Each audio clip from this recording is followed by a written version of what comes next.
একদিন জঙ্গলের পথ ধরে হাঁটছিল এক চালাক শিয়াল। হঠাৎ সে দেখল একটা মোটা হাসি খুশি ছাগল গাছের ডালে ঝুলে থাকা পাতায় লাফিয়ে লাফিয়ে খাবার খাচ্ছে।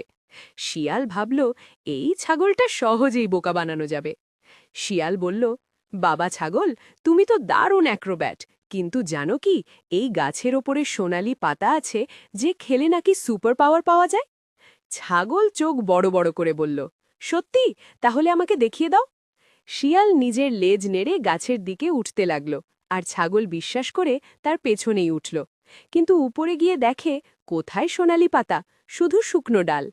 ছাগল রেগে গিয়ে বলল, আমাকে বোকা বানালে, তাহলে শাস্তি দিতেই হবে। ছাগল এক লাফে ডাল নেড়ে দিল। ধপ করে শিয়াল নিচে পড়ে গেল।